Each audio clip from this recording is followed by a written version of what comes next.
Hello, everyone. I'm a little rusty. So, I want to apologize for how long it's been taking to get this episode done.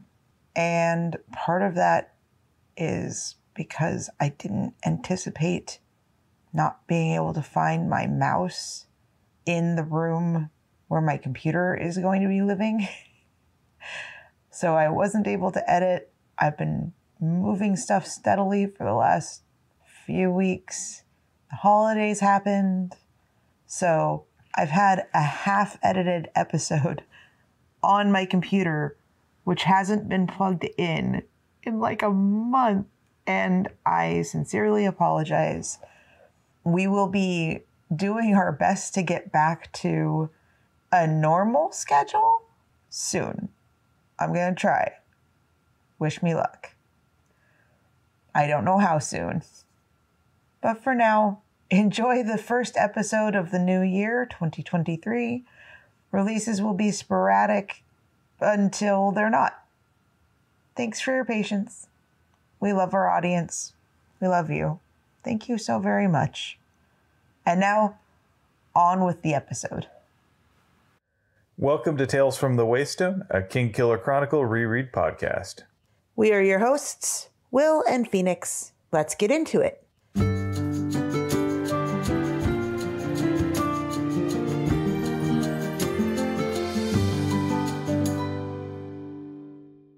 Welcome to Tales from the Waystone Season 2, Episode 40, Man's Gotta Have a Code, where we will be looking at Chapter 87 of The Wise Man's Fear through the lens of the Wise Fool.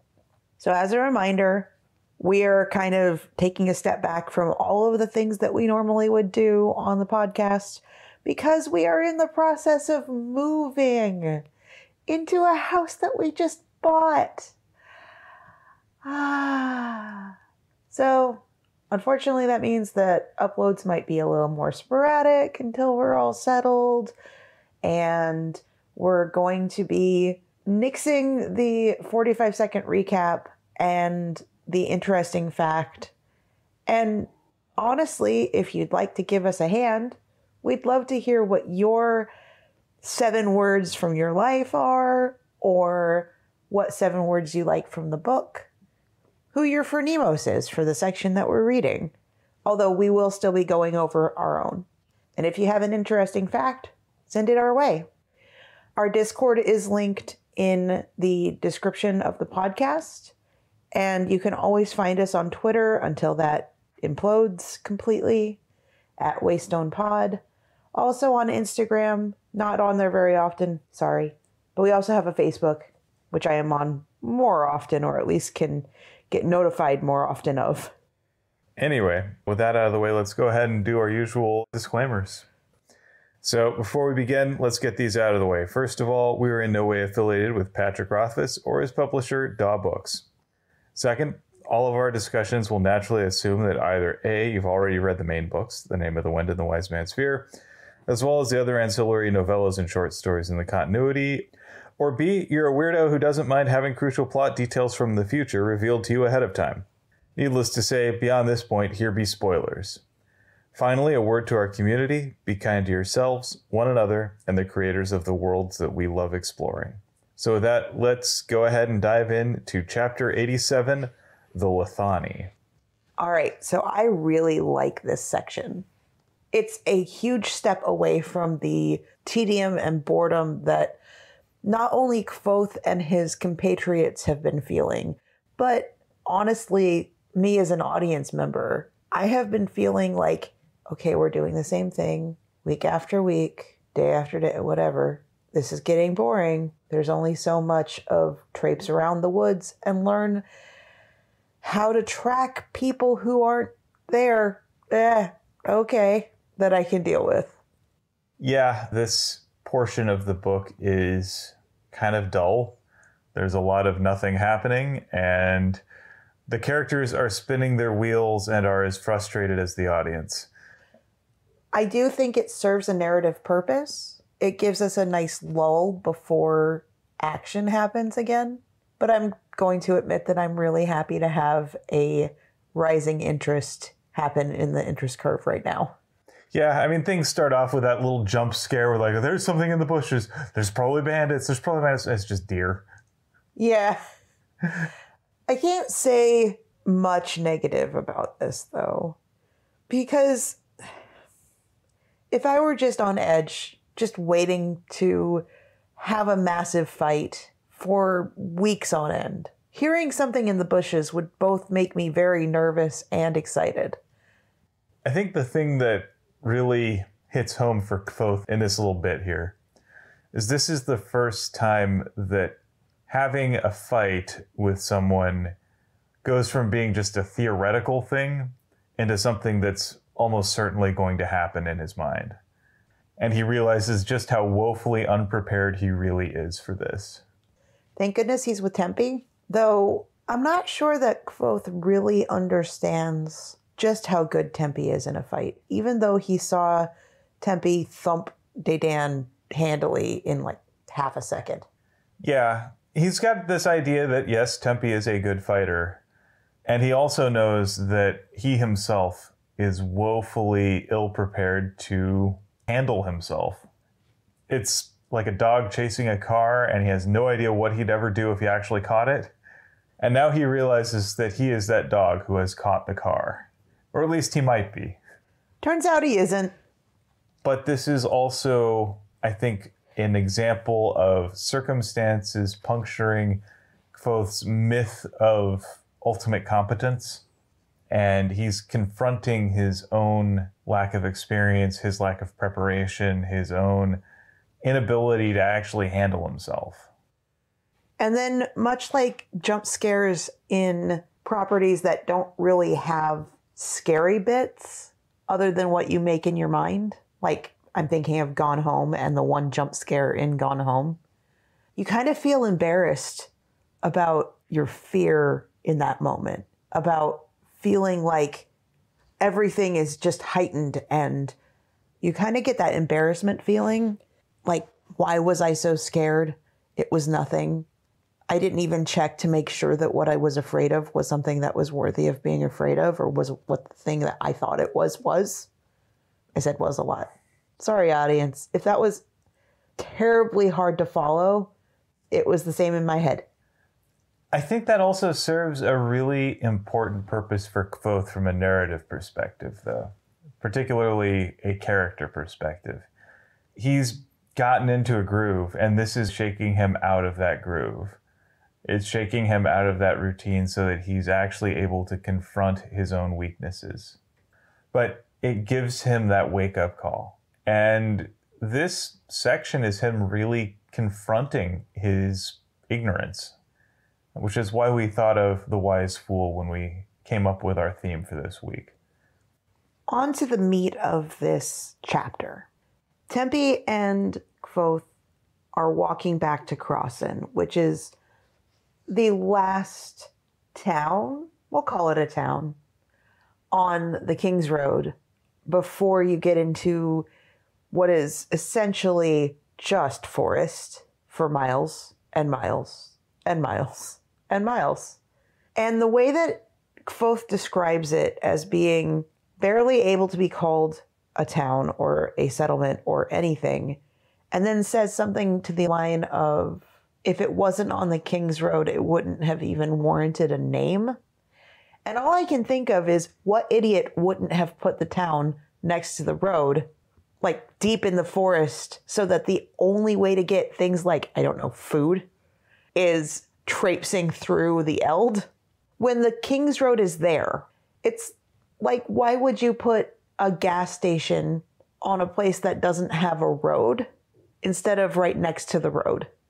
And then the other thing that I was thinking about is that every major town or city or area that I have lived in has that one road that everyone kind of has to use, but no one really likes the environment of. Like in Spokane, it was Sprague, and in Seattle area, it's Aurora, and here it's kind of TV Highway. That main thoroughfare where everyone sets up shop, and that can be from the grimiest looking whatever the heck to a lot of auto dealerships to flooring companies to home improvement stores right next to one another. And this seems like what the King's Road really is where everyone just sets up shop. It actually feels to me a little more like an interstate. Like, it's a highway. It is the way to get from point A to B as fast as possible, theoretically as safely as possible. So like if you look at the US interstate system, originally we had the US highways like Route 66, Route 1, things like that. And when the interstate system came to be, a lot of cities that had relied on the old US highway system for their commerce kind of died up and dried out as people moved to towns and cities that were closer to the interstates. These interstates serve as, ways for people to take large volumes of goods, services, traffic at high speed from one place to another with minimal interruption. And the King's Road, my vision of it is it's this large paved road, sort of like the old Roman roads. Because it's paved, you can take large wagon caravans without having to worry about, bumpy terrain that causes broken wagons. So you can go much farther, much faster. Also because it's paved, you don't have to work your horses as hard because your wagons will just wheel more easily. So that's kind of my vision of it. Maybe a little different. Like, because there are roads and then there are roads. And it's hard to understate just what a difference a paved area actually makes. So I never once said it wasn't paved. I never once said it was. I know. I'm just saying this is my vision of it. I'm not trying to argue. You promise? Promise. I have a different vision of it, and it is just as valid or invalid as yours. I don't think that they're incompatible. Yeah. So, anyway, when Kvothe and Tempe get to Crossen, they go to the grocery, and knowing that they've got some time to kill until their order's ready, they head to the local tavern. Because there are roughly 30 buildings in this entire city, town, settlement, whatever. And there's really not a whole lot that could be done other than go to the tavern, which I think is attached to the inn. So Kvothe is kind of surprised to see it busy because his idea is that because it's middle of the day, most people are going to be at work. And by at work, he means harvesting or tending livestock or doing whatever else work would be, probably in a place like Noir. Yeah, so that would be milling or cooping, blacksmithing, things like that. But instead what they come across, is a tavern full of mercenaries looking for work. And every one of them turns their head and stares at Tempe. And they all know who he is, or at least what he is, because he is wearing his mercenary reds. And they refer to the Adem as blood shirts. Well, they wear red shirts so that bad guys can't see the bleed. Thanks, Deadpool. It kind of feels like a setting from Roadhouse. The double deuce. Like, everybody's there kind of itching for a fight, and, they're not really there to drink. They're there to fight. And part of it is that while they're all looking for work, none of them particularly want to work. I think it's possible that people do actually want to work that are currently sitting in that tavern. There's just too much competition. There are too many people and not enough work. I think part of it is also that the work that's available is at this point highly risky because of the bandit activity. They know that this is a good spot to hire on as a caravan guard. And that's the trade that these guys know. And it's mostly guys, with a few exceptions. Like most of this book. Go ahead. So they're all in a position where maybe if there were caravans going the other way, they'd be more likely to hire on. But right now, fewer people are trying to go through the Eld because it's been so dangerous. And those that aren't paying as much because they don't have as much money available because they keep getting robbed. A lot of good the mercenaries are doing, huh? Yep. It also is something where Kvothe is really able to see the macroeconomic effects of this bandit activity firsthand. Now, who's to say that the bandits haven't also been going back to town to get resupplied? In fact, some of them might be in this room. That's what I was thinking.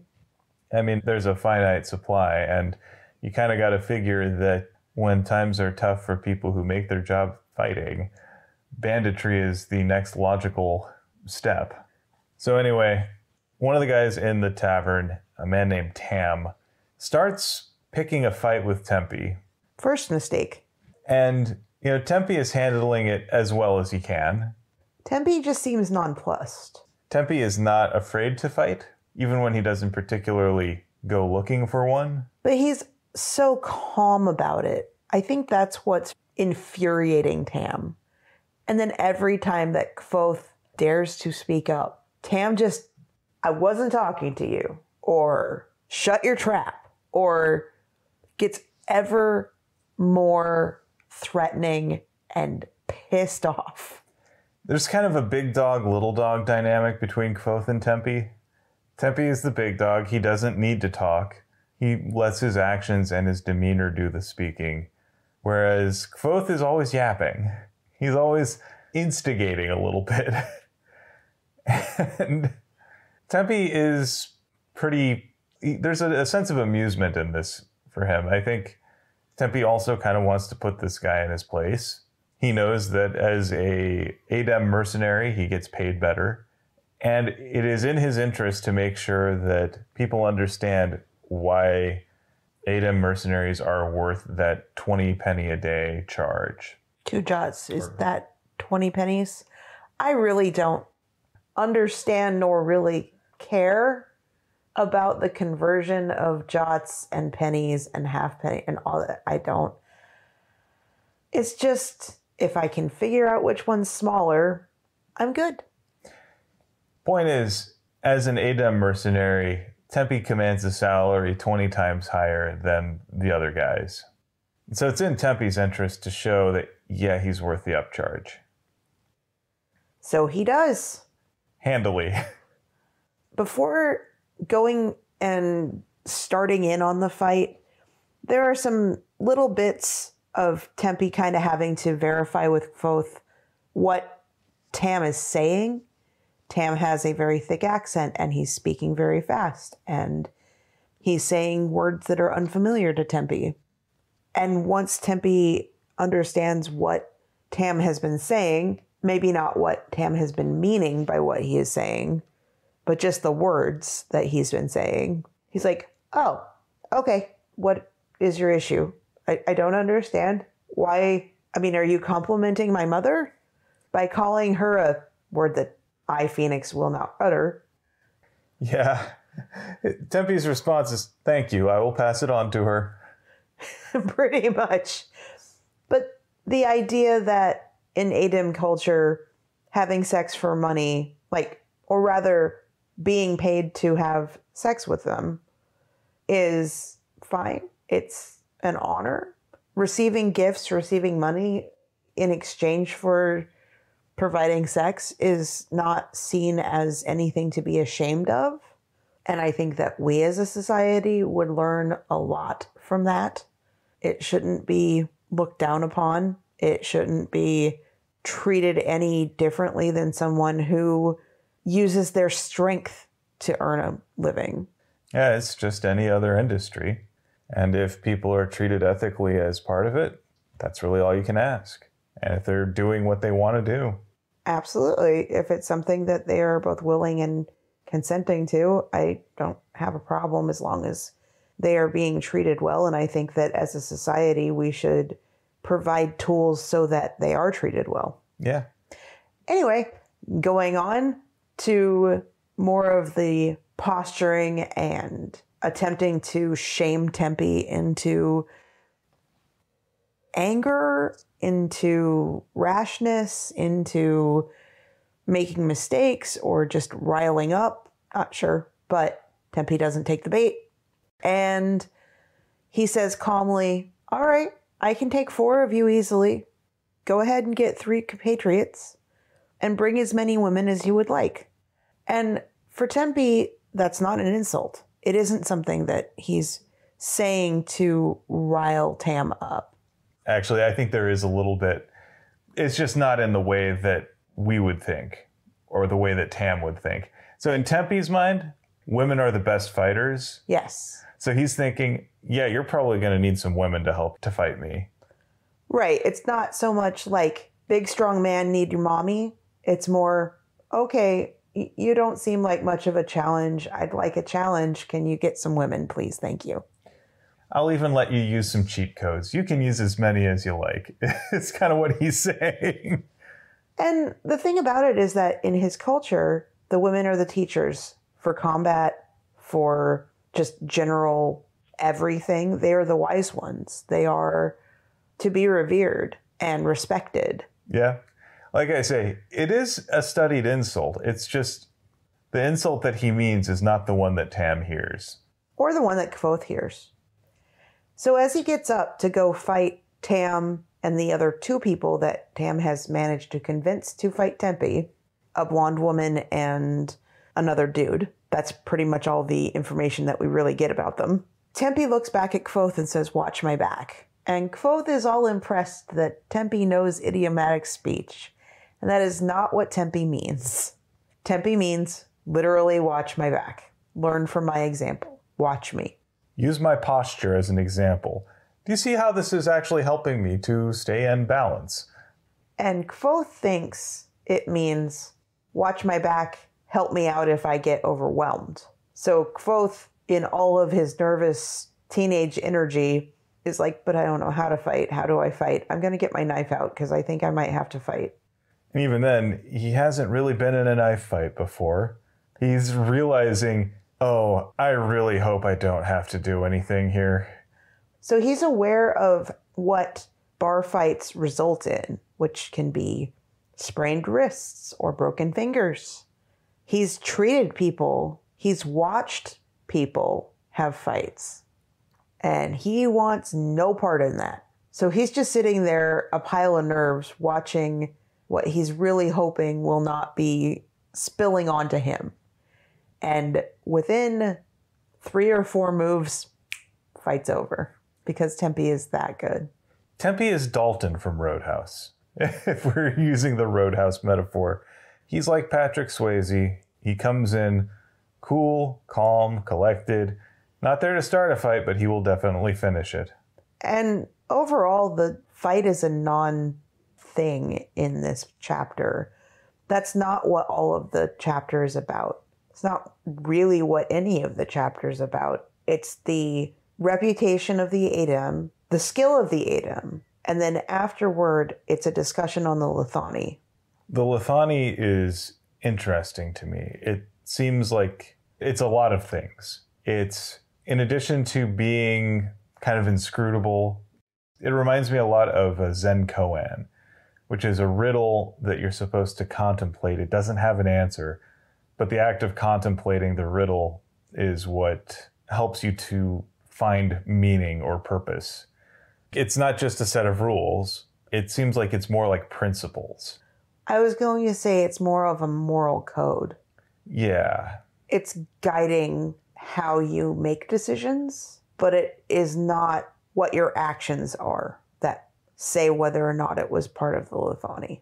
Your actions do matter, I'd say, but it's not the outcome specifically. Fair enough. Your actions, though, are not the Lithani. Your code and your morals are the Lithani, and they inform your actions. And then specifically those points of choosing and then acting on those choices. Yeah. Again, it's about what are the principles that guide your decision making as opposed to being told what decisions to make. Or what the decisions are. Really, at the end of the day, that's not the Lithani. It's how you came to those decisions is the Lithani. And it's also something like Kvothe isn't used to thinking this way. For him, he's used to thinking of, okay, there are rules that have been handed down, whether it's the iron law or the rules of the university or, you know, the things that people have told him that he has to do, right? whether by custom or anything like that. Having something that's a little more focused on his own agency and teaching him how to make decisions as opposed to what decisions to make is not something he's familiar with. The Lithani kind of reminds me a little bit of this class I took in college, or trying to understand the Lithani is kind of like the class I took in college. It started off with a boot camp where we were not given instructions about what the goal or even what we were supposed to do during the boot camp was. Each one of us in that class, and I think that there were a maximum of maybe 20 of us, was in charge of our own part of whatever the outcome was. There were some guiding principles and ways that we could express how we were feeling, and there was a pile of art supplies. There was encouragement to express oneself creatively, but no guide on what specific actions to take. We could check in with one another and see how each one of us was feeling. We could go talk to our mentors, but every time that we'd talk to the mentors and say, what are we supposed to be doing? They'd turn it around and say, what do you think you're supposed to be doing? What are you doing? Not what are you supposed to be doing? What are you doing? What is this thing that you are currently doing? Nothing? You're talking to me. That's a thing that you're doing. What were you doing before you were talking to me? Painting? What were you painting? Just random shirt. And all of us kind of just made decisions to do what we wanted to do. And because it was a group of people that were designers and artists, a couple of programmers, I think, but mostly it was designers and artists and sound designers, maybe. The thing that we wound up doing was using the art supplies and making paintings. And at the end, we all gathered together and kind of showed off our works in a gallery situation, which is a completely different outcome than our teacher had seen before at a different boot camp that she's run, at any other boot camp that she's run. There are some times where people do poetry readings, or that they play instruments, or that they make games and show off the results of their games, or I don't know. But the whole class was set up that way. We had to decide what we were doing, what each individual one of us was going to do in that class. And what I wound up doing is making sock monsters for charity. I made stuffed animals. I sold them to people, and I gave the money to St. Jude's. Other people made leather armor, or practiced falconry, or any number of other things, made games, made art, bettered their own lives, engaged in yoga. Just, we all found the things that spoke to us and came back and presented them to the class and set our own goals and set our own everything. But we used the check-in methods and all of the things we had learned from our boot camp as guiding principles. And that's really what trying to teach the Lithani felt like to me. Trying to understand it kind of felt like to me. The thing that I really took away from this is Kvothe really hitting the point in his understanding of himself where he's really starting to understand the gaps in his ignorance. Up until now, Kvothe hasn't really known what he doesn't know. He's made a big show out of trying to pretend like he knows everything. And this is him really embracing his own ignorance. And in so doing, this is him grasping wisdom for the first time. This is him being vulnerable with someone saying, I have no clue what this means. I know it means something. And I realize that the words that I'm using to describe it make no sense and are probably not sufficient and are not accurate. I don't understand this, and yet I also acknowledge the reality of what this is. This is something, and it's something I can't comprehend. This is the first time that Tempe actually says, yeah, you're actually starting to get it. I don't know what it is either. That's kind of what the mentors said. I don't know either. I don't know what you guys are supposed to do. Yeah, I've done this myself, but I don't know what it is. In that boot camp, it wasn't about what did the teachers or the mentors do? What had they done? What was it for them? It's supposed to be, what is it for you? This is a very subjective form of morality, specifically in that it is about finding your own code, which can be different for each person, can have a different set of principles and values and that are expressed in unique ways.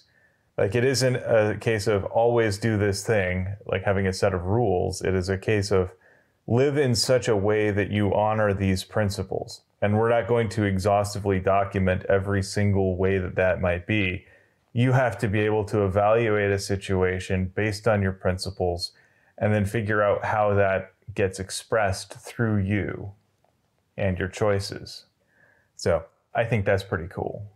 And when it comes down to it, all of the stories, all of the outsiders' perspectives trying to explain what the Lethani is are inadequate. But trying to put labels and understanding and precision and concise descriptors on it have turned it from being about a moral code, about this almost incomprehensible principle, idea, thought, guide, shorthanded to the Adem just have this magical thing called the Lethani that helps them fight, that makes them the best in the world, that makes them this way or that way.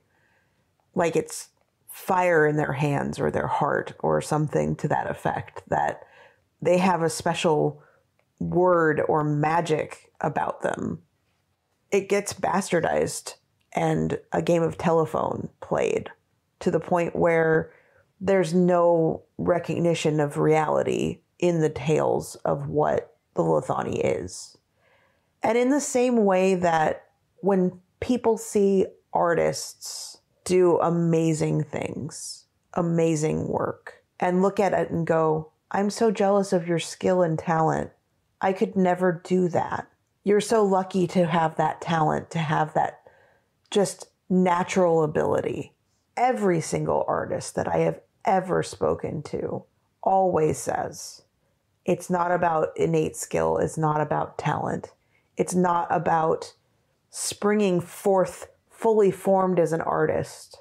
It's about hours and hours and hours and hours of practice and training. And that's exactly what Kvothe is in for. If he wants to learn to fight like the Adem, he's going to have to learn how to train. And the Lethani is about how do you train to act decisively in a moment according to whatever principle you have. That's what made the fight so brief, is because Tempi in an instant knew what decisions to make because of his training and how to make those decisions quickly and decisively. That was the Lethani in action. That's what made him so effective as a fighter. That same thing could make any person applying that principle really effective in whatever field they chose to apply it, because it is about how to assess and arrive at decisions and then act on those decisions. So with that, I think we're at the point where we need to find a Phronimos. So it's your turn. So why is it Tempi? Precisely. Why is it Tempi? Well, first, he understands that to teach, you first have to admit whether or not you know the full amount of the thing that you are trying to teach. Sometimes you learn more by teaching.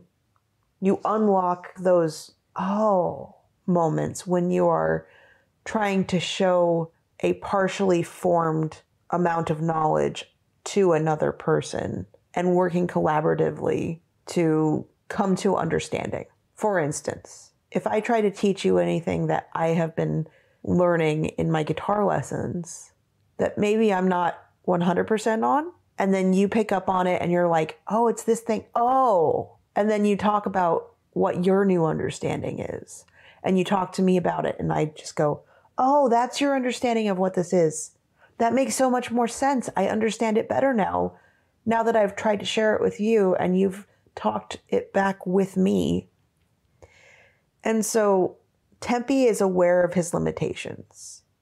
Tempe is aware of whether or not he has the expertise and is not afraid of admitting when he is not fully knowledgeable about something, unlike Kvothe, who is, I know everything about everything because I've dabbled in everything. And Tempe, who has studied the Lithani, who has studied martial art, who has studied under very experienced teachers for years, is aware that he doesn't know everything. And he is finding value still in teaching Kvothe. He is also finding ways to teach Kvothe without breaking his moral code, without breaking his internal rules, his societal rules, where you don't teach your leader. But Kvothe is not just the leader of the band of mercenaries that Tempe is a part of. Kvothe is also Tempe's student when it comes to the Adem language. And so therefore, because he's already a student, he can be a student of the Lithani under Tempe. And Tempe, again, I think the biggest reason he's the best and only choice for Phronimos, embraces the fact that he does not know everything. Absolutely. The thing we get from Tempe is that he understands that even though to most everyday folks that he encounters in the world, he is the best fighter they will ever see. He is well aware that he is not anywhere close to the best fighter that he has ever seen. He knows that compared to, a lot of the women in his society, he is a novice. He is just someone who knows enough to get himself into trouble, but not enough to get himself out of it. He's good to take on 4 people, but he also knows there are a lot of people that he's trained with who will be able to do 20 people just as easily, if not easier. So yeah, I think he's confident without being arrogant, and he is humble without being self-defeating. So I think that's a really good place to live, and it's a good balance to hit.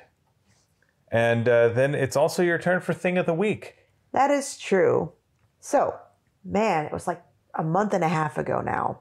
We went back north, not quite as north as we used to live, but kind of halfway between.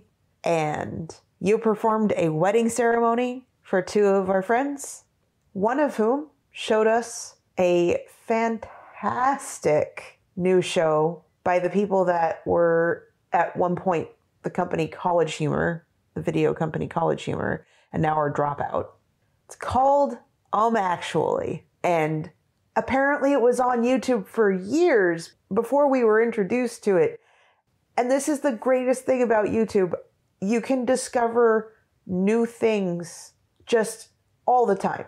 And Actually basically takes the piss out of all of the gatekeeping nerds and turns it into a game show, because I know all of the nerds and geeks that I absolutely love and adore and enjoy being around have all been this person that is in the middle of a conversation and somebody says something and it might be slightly incorrect and we all go, actually, and then go on to explain the real, or what we think is the real situation or esoteric bit of knowledge that we now get to feel superior about knowing.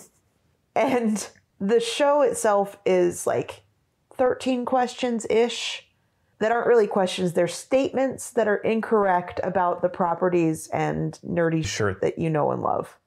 And it's delightful.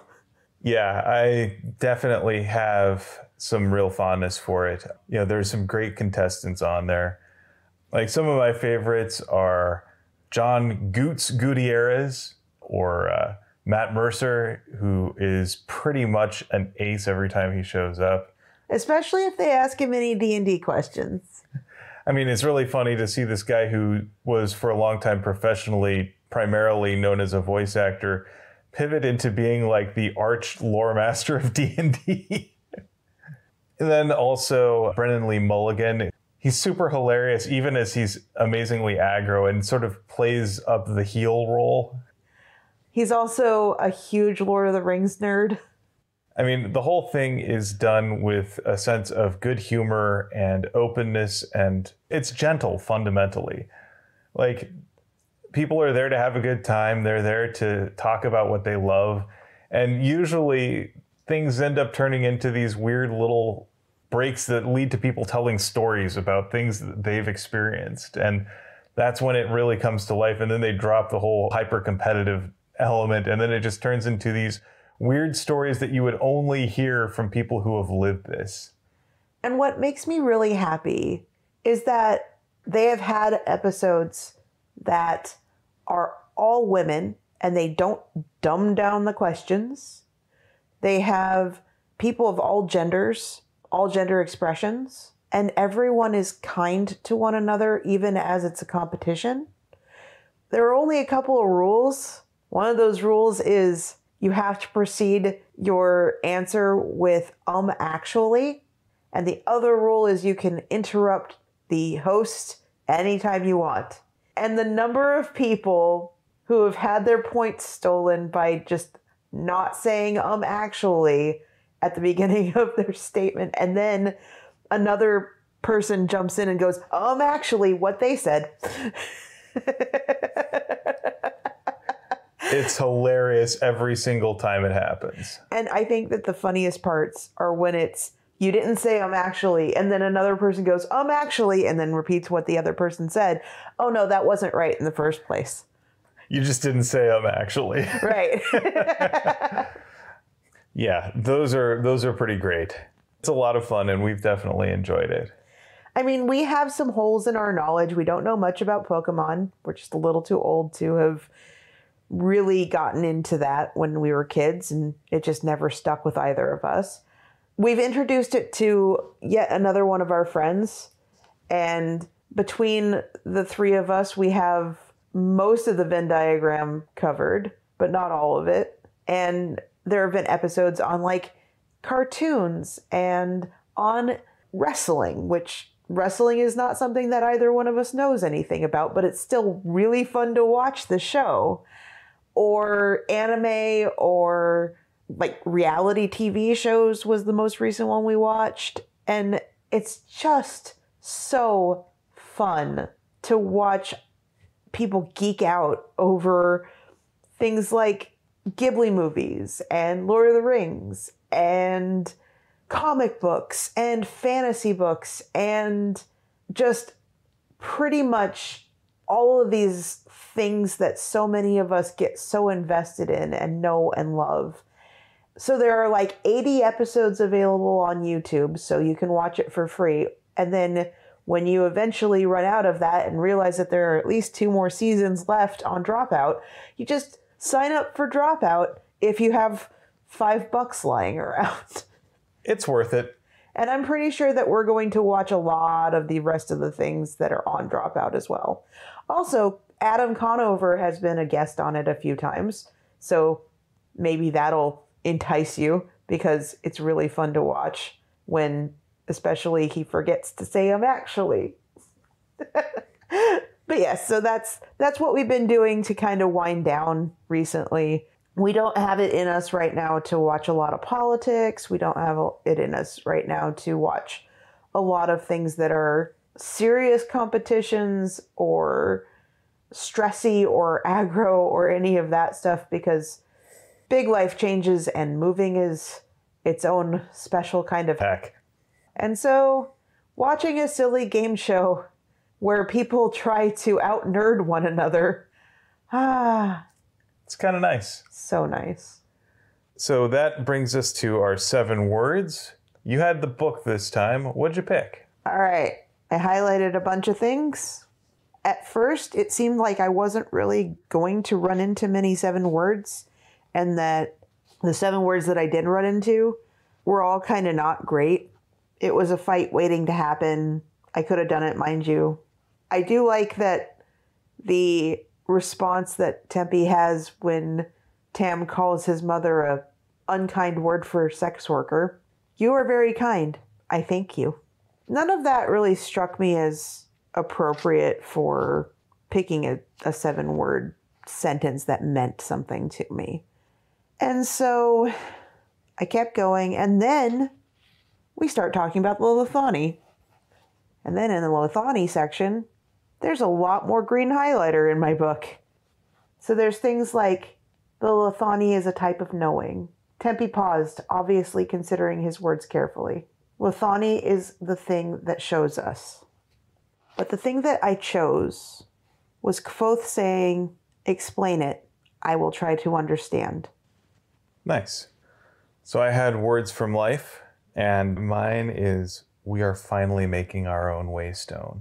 I say this as we are recording from our new home for the first time, and, just having this space that is truly ours, that we can make how we like, that is comfortable, that is quiet and cozy. It's really, really liberating for us. And I've definitely felt a sense of peace over all of this, knowing that we're where we want to be. I like our home. I like our neighborhood. And yeah, we're really excited for all of this. We're no longer next to the airport. We have a park literally right outside our front door. We have walking trails and lots of little places that we can go just to hang out. We have friends nearby. Our room is cozy. I have a place to do crafting work. We're finally getting some furniture that we've been putting off for years. I gotta say, if anyone ever gives you the just do this and you will be successful at saving a lot of money, it's incorrect. We have right now, looking around, we have neglected a lot of things in service of getting to this point. It took years of saving money, of making decisions not to get furniture that would be better for the purpose we needed it to be. So like getting a new dresser or having a bed that we're legit comfortable on. Our old bed was not bad enough to warrant spending the money on, but it wasn't good to sleep on. And that's been for years. It's not just easy when you don't have an income that is allowing you a lot of disposable income. And so we feel for anyone that's going through that. There is hope. It's still kind of hard for us to really internalize that this is our place. But as we're moving our furniture in and as we're making our decisions about how we want to set up our cozy areas, our lovely spaces, our things that have been in boxes for literally years because we had hopes and dreams of getting our own place. It's starting to feel more like home. And it is my goal to kind of document updating our space little by little on YouTube if anyone wants to watch us turn this very blank slate into a nerdy haven. Yeah, we're really excited for what the coming years hold. We're not going to do everything all at once. We're going to be doing it one room at a time as we save up money and resources and time and all that fun stuff. And I think that there is something to be said about taking our time and doing it incrementally. I think that we as a society undervalue incremental change, but I have ideas of how I'm going to still be kind of engaging on YouTube without being like, okay, so we got one little bit of this done and now you have to wait for 3 years to see the results. That's not really fun for anybody, but taking our time and doing it right is still a very important thing to me. Yeah. Well, with that, I'd like to thank you for potting with me. Thank you for potting with me. And thanks for listening to Tales from the Waystone. Join us next time on Tales from the Waystone as we cover Chapter 88 of The Wise Man's Fear through the lens of In Medias Res. We would like to thank our friend Shawnee Jang for our theme music. And many thanks to Patrick Rothfuss for creating a world that we've enjoyed exploring. Audio production, editing, and social media coordination courtesy of me, Phoenix McCullough. Writing and project management courtesy of me, Will McCullough. If you would like to help support us and have the means to do so, we would love it if you would become a patron on our Patreon page, patreon.com/waystonepod, where you can get life updates, where you can get art projects from me, where you can get podcasts that we don't put out on the regular internet or podcast apps, all that stuff. Although this time around we're taking a break because we're moving and not doing the 5th Sandman yet. That'll come in 3 to 5 months, something like that. And also you can join our Discord server where you can talk with us directly and share your stories with our community and have some fun. And share memes. Share memes. Also, we encourage you to share interesting facts, recommended things, and phronimoses. And with that, here's to one more day above the roses. To one more day above the roses. Ding!